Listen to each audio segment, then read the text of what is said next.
Belachara offers seniors beautiful apartment living. It's a special, secure place to belong, providing choice, freedom and professional care.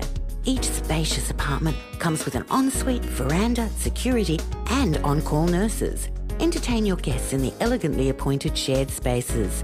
Our vibrant activities program will keep your mind and body active. Belachara welcomes new residents. Call us today on 5202 5300 for a personal tour. Good evening, Graham Rawlins welcoming you to News Geelong for 2013. Another top year for our great city of GWELONG Geelong. Tonight we look at the YMCA camp Yarramundi down at Anglesea, where the Happy Scenario for Diabetes Camps Victoria saw teaching young people to manage their diabetes in a fun, safe and supportive environment. After 22 years on Bay FM radio, with the last 14 getting up at 4 a.m. to wake Geelong, breakfast host Paula Contelge has decided it's time to throw away her alarm clock and enjoy a sleep in.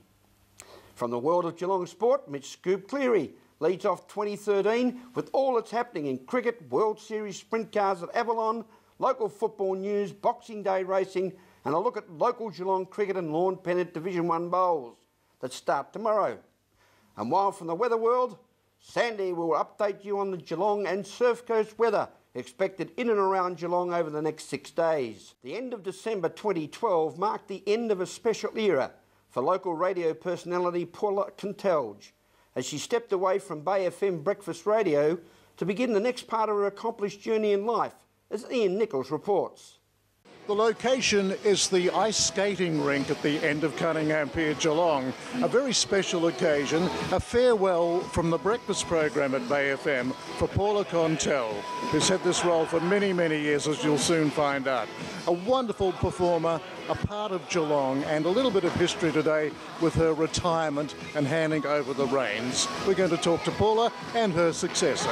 Well, a little bit of history is being created today with Paula Contelge calling it a day after, what is it, 14 years on... 14 years of this instalment of the breakfast show. But, of course, in 1990, Laurie Atlas and I did the first breakfast show from the distillery for about 12 months. So I feel like, in a way, I've been at this for about 22 years. It's a long time. I certainly remember the first day you walked into a radio studio and made your presence felt, and that was a long time ago. 88, I think, when we were in James Street. Were you in James Street? Yeah, and I used to do aerobics on the radio.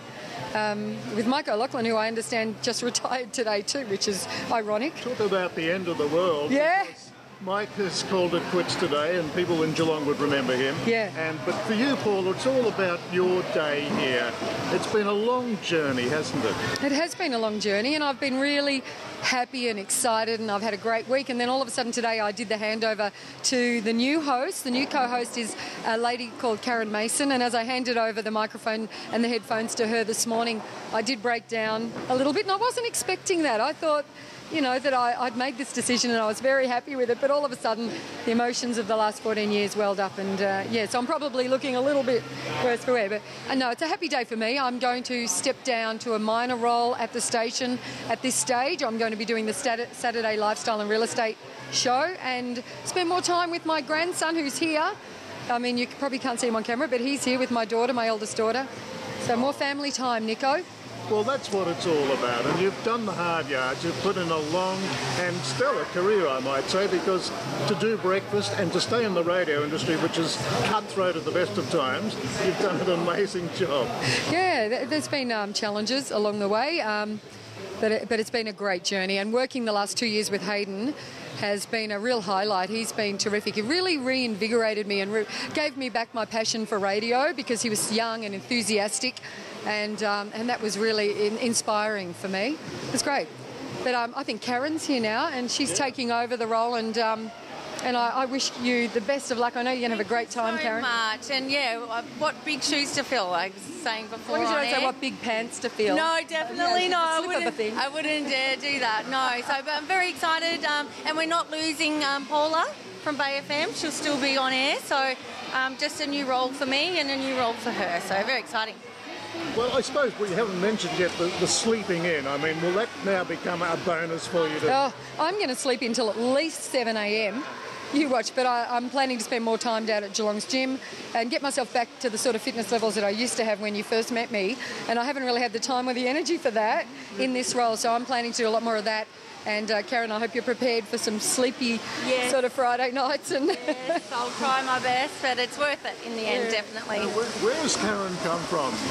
I've actually got quite a bit of media background, including a show on Channel 31 that's currently airing, Victoria's Island. So, with Aaron and Karen were the hosts. So, so that's one of the past activities. And I've also was with Nova, with the Nova Network for 3 years, interstate, and traffic reporting, TV and radio. And my first gig in media was actually with Bert Newton on Good Morning Australia. So we've got a similar background with advertorials, haven't we? Oh, so, that's right. Yeah, we both did the infomercials, some people call them. Yes.